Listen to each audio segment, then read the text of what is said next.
Hi everyone, welcome to channel. నేను మీ అంకిత సవిత. ఈరోజు మనతో పాటు సీనియర్ జర్నలిస్ట్ దాము బాలాజీ గారు ఉన్నారు. ఆయనతో మాట్లాడతాం. Hello sir. హాయ్.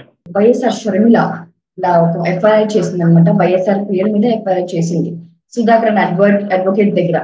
సో అసలు ఎందుకు ఏమై ఉంటుంది సార్? ఏంటి రీజన్? సడన్ గా ఈ వైఎస్ఆర్ పేరు మీద ఎందుకు ఇలాంటి ఒక నిర్ణయం తీసుకుని ఉంటుందో మీ మాటల్లో సార్. ఇప్పుడు సడన్ గా అదేదో అంటారు కదా, అన్న చెల్లి మధ్యలో నాన్న అన్నట్టుగా అయిపోయింది. అన్న చెల్లెల్లో మధ్యలో నాన్నని తీసుకొచ్చారు వైఎస్ఆర్ నీకు. సో కొత్తగా వైఎస్ఆర్ రంగంలోకి మొన్నటి వరకు వివేకానంద రెడ్డి చుట్టూ రాజకీయం నడుస్తుంది. అంటే షర్మిల దగ్గర రాష్ట్రానికి సంబంధించిన రియల్ ఇష్యూస్, ప్రజలకు సంబంధించిన ప్రధానమైన అంశాలు, అంటే మనం బ్రాడ్గా చెప్పాలంటే అభివృద్ధి, సంక్షేమం, ఈ అంశాలని ఆమె పక్కన పెట్టేసి వాళ్ళ కుటుంబ విషయాల్ని బయటికి లాగి మా కుటుంబంలో మాకు ఇబ్బంది జరిగింది, మాకు అన్యాయం జరిగింది కాబట్టి మమ్మల్ని గెలిపించండి, అన్యాయం చేసిన జగన్ను ఓడించండి అని తన కుటుంబ సమస్యను రాష్ట్ర సమస్యగా మార్చడానికి షర్మిల శాయశక్తిలో పనిచేస్తుంది. నిజానికి అది ప్రజలకి ఏ రకంగానూ పట్టదు. వైఎస్ఆర్ పేరు ఎఫ్ఐఆర్లో ఉంటే ఏంటి, లేకపోతే ఇవాళ ప్రజలకి ఏంటి సంబంధం? ఆయన ఎప్పుడో చనిపోయారు. ఆయన ఎఫ్ఐఆర్లో ఉండడం వల్ల రాష్ట్ర గతులు మారవు, లేకపోవడం వల్ల మారవు. కాబట్టి ఇటువంటి ఒక పిక్చర్స్ దీని మీద నడుస్తున్నాయన్నమాట ఆంధ్రప్రదేశ్ రాజకీయాలు ప్రధానంగా. ఈ కాంటెక్స్ట్ లో మొన్న జగన్ మాట్లాడినాడంటే, అంటే వీళ్ళు విపరీతంగా జగన్ మీద దాడి చేస్తున్నారు. వివేకానంద రెడ్డిని హత్య చేసిన అవినాష్ రెడ్డికి టికెట్ ఇచ్చాడు, అవినాష్ రెడ్డిని కాపాడుతున్నాడు, అంతకుల్ని జగన్ కాపాడుతున్నాడు అని ఒక నెరేటివ్ ని బలంగా షర్మిల అండ్ సునీత తీసుకెళ్లారు. సో దీనికి సమాధానంగా పులివెందుల్లో మీటింగ్ పెట్టినప్పుడు జగన్కి చెప్పాల్సిన పరిస్థితి ఏర్పడింది. ఎందుకంటే జగన్ చెప్పకపోతే వాళ్ళ అభిప్రాయమే కరెక్ట్ అని ప్రజలు అనుకునే అవకాశం ఉంది. అందువల్ల తనకి ఎంతో కొంత నష్టం జరిగే అవకాశం ఉంది. కాబట్టి జగన్ కూడా ఓపెన్ గా చెప్పాడు, వివేకానంద రెడ్డికి రెండో పెళ్లి అయింది, సంతానం అన్న మాట వాస్తవం అని జగన్ చెప్పాడు. అట్లాగే వివేకానంద రెడ్డి చంపిన వాడిని వీళ్ళు కాపాడుతున్నారు, అతను ఓపెన్ గానే తిరుగుతున్నాడు అని కూడా దస్తగిరిని ఉద్దేశించి కూడా ఆయన చెప్పాడు. అట్లాగే పసుపు చీర కట్టుకొని షర్మిల చంద్రబాబు దగ్గరికి వెళ్ళింది. చంద్రబాబు వైఎస్ఆర్కి పరమ బద్ధ శత్రువు. అట్లాగే మరొక బద్ధ శత్రువు కాంగ్రెస్ పార్టీ వైఎస్ఆర్ని ఎఫ్ఐఆర్లో చేర్చింది. సో అటువంటి పార్టీలో ఈమె చేరింది, ఈమెన వారసురాలు అని అతను మాట్లాడాడు. అంటే ఇక్కడ కాంటెక్స్ట్ ఏంటంటే వైఎస్ఆర్ అనే నేమ్ ఒక బ్రాండ్. ఆ బ్రాండ్ని ఇప్పటి వరకు జగనే క్యారీ చేస్తున్నాడు. ఆ బ్రాండ్ జగన్కే ఉపయోగపడింది, జగన్ దాన్ని ఎఫెక్టివ్గా ఉపయోగించుకున్నాడు. ఇప్పుడు షర్మిల మొన్నటి వరకు తెలంగాణలో వైఎస్ఆర్ బ్రాండ్ని ఉపయోగించుకునింది. ఇప్పుడు అక్కడ పనిచేయనప్పుడు అక్కడ దాన్ని ఇసురుకొట్టి ఆంధ్రప్రదేశ్కి వచ్చింది. ఆంధ్రాలో మళ్ళీ వైఎస్ఆర్ బ్రాండ్ని తను ఉపయోగించుకోవాలని షర్మిల శాయశక్తిలో ట్రై చేస్తుంది. సో అందుకని ఆమె ఏం చేసిందంటే, మా నాన్న పేరును చేర్చింది కాంగ్రెస్ కాదు ఎఫ్ఐఆర్లో, మా నాన్న పేరును చేర్చింది జగనే చేర్చాడు. జగన్ సుధాకర్ అనే ఒక అడ్వకేట్ ద్వారా పిటిషన్ వేయించి మా నాన్న పేరును ఎఫ్ఐఆర్లో చేర్చాడు. సో ఆ తర్వాత జగన్ అధికారంలోకి వచ్చినాక ఆ సుధాకర్ రెడ్డికి అడిషనల్ అడ్వకేట్ జనరల్గా పదవి ఇచ్చాడు అనేది ఆమె తీవ్రంగా ఆరోపణ చేసింది. ఇక్కడ నిన్ననే మనం చెప్పుకున్నాం, ఆమె స్వయంగా తెలంగాణలో మా నాన్న వైఎస్ఆర్ పేరును ఒక దొంగలాగా ఎఫ్ఐఆర్లో చేర్చింది కాంగ్రెస్ పార్టీ అని ఆమె మాట్లాడింది ఇక్కడ. సో ఇప్పుడేమో రివర్స్లో యూటర్న్ అన్నట్టుగా ఆమె యూటర్న్లో మళ్ళీ యూటర్న్ తీసుకొని వైఎస్ఆర్ పేరు చేర్చింది జగనే అంటుంది. జగన్కి ఏం అవసరం ఇక్కడ ఎవరికి అర్థం కాదు. ఆమె కూడా చెప్పలే జగన్ ఎందుకు చేర్చాడు వాళ్ళ నాన్న పేరుని ఎఫ్ఐఆర్లో, దానివల్ల జగన్కి ఏం అడ్వాంటేజ్ అనేది ఆమె ఏమి ఎక్స్ప్లెయిన్ చేయలేదు. ఏదేమైనా ఆమె సుధాకర్ అనే క్యారెక్టర్ని తీసుకొచ్చింది.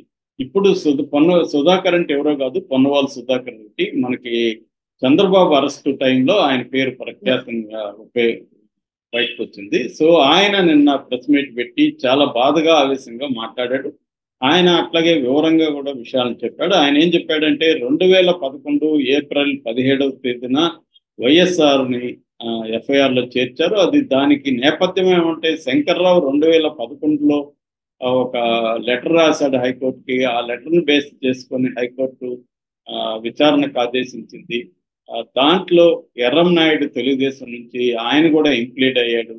సో అలాగా అది తెలుగుదేశం కాంగ్రెస్ కుమ్మక్కయి వైఎస్ఆర్ పేరును ఎఫ్ఐఆర్లో పెట్టారు. నేను వైఎస్ఆర్ పేరును పెట్టడం కరెక్ట్ కాదని నేను డిసెంబర్ 2011 ప్రైవేట్ కంప్లైంట్ ఇచ్చాను. నేను పిటిషన్ వేశాను. నేను ఎఫ్ఐఆర్లో ఆయన పేరు తీసేయమని నేను పిటిషన్ వేస్తే నేను చేర్చమని పిటిషన్ వేసినట్టుగా ఈమె అబద్ధాలు చెప్తుంది. ఈమె రాజకీయాల కోసం ఇంత నీచానికి దిగజారింది. ఈమె ఒక లూసిఫర్ అని కూడా ఆయన ఎక్స్ట్రీమ్ గా అన్నాడు. లూసిఫర్ అంటే క్రిస్టియన్ థియాలజీలో ఒక డెవిల్తో పోల్చుతున్నాడు. అంటే ఈమె ఒక దుష్ట శక్తి అన్నట్టుగా కూడా ఆయన షర్మిలాని అన్నాడు. అంటే నువ్వు లూసిఫర్గా ఉండదలుచుకున్నావా అని కూడా ఆయన మాట్లాడాడు. నీ రాజకీయాల కోసం నన్నెందుకు లాగుతావు? నేనేదో జగన్, అప్పటికి నాకు జగన్ గురించి నాకు డీటెయిల్గా కూడా తెలియదు. నేను జగన్కి తెలియదు అసలు. సో అప్పటికి నేనెవరో జగన్కి కూడా తెలియదు. కాబట్టి నేను వైఎస్ఆర్ పేరుని చేర్చితే నాకు అది ఇచ్చారన్నారు. నాకు మెరిట్స్లోనే ఈ పదవి వచ్చింది తప్ప నాకు ఇంకేదో ఎవరో రికమెండ్ చేస్తేనో వచ్చింది కాదు. నా మెరిట్ అనేది, నా ప్రతిభ అనేది చంద్రబాబు అరెస్ట్ అప్పుడు చూశారు అందరూ కూడా అని కూడా ఆయన మాట్లాడారు. సో ఆయన ఒక ఎక్స్ట్రీమ్కి వెళ్ళి మీ రాజకీయాల్లోకి నన్ను బలిపశవం చేయొద్దండి, ఒకవేళ నేనే కానీ పిటిషన్ వేసినట్టు నిరూపిస్తే నేను ఏ శిక్ష కన్నా సిద్ధమని కూడా ఆయన ఛాలెంజ్ చేశారు షర్మిలాని. అట్ ద సేమ్ టైం ఆ టైంలో ఐఓ అంటే ఇన్వెస్టిగేటివ్ ఆఫీసర్గా ఉన్న జేడి లక్ష్మీనారాయణ కూడా ఒక మీడియాతో మాట్లాడుతూ, అలా ఎవరో ఒక ప్రైవేటు వ్యక్తి పిటిషన్ వేస్తే సిబిఐ ఒక చనిపోయిన వ్యక్తి పేరును ఎఫ్ఐఆర్లో చేర్చదు. ఆ ఎఫ్ఐఆర్లో ఇన్వెస్టిగేషన్లో భాగంగా ఆ పేరు మెన్షన్ చేస్తారు, కానీ చనిపోయిన వ్యక్తిని ముద్దాయిగా చేర్చరు ఇప్పుడు కూడా. ఎందుకంటే అతను ఆల్రెడీ చనిపోయాడు కాబట్టి అతనికి ఏమన్నా దీనికి సంబంధం ఉంటే ఒక పేరు మాత్రం మెన్షన్ చేస్తారు తప్ప ముద్దాయిగా చేర్చే ప్రసక్తి ఉండదు. సో ఇవి చెప్పినట్టు ఎవరో పిటిషన్ వేస్తే ఆయన పేరు చేర్చలేదు.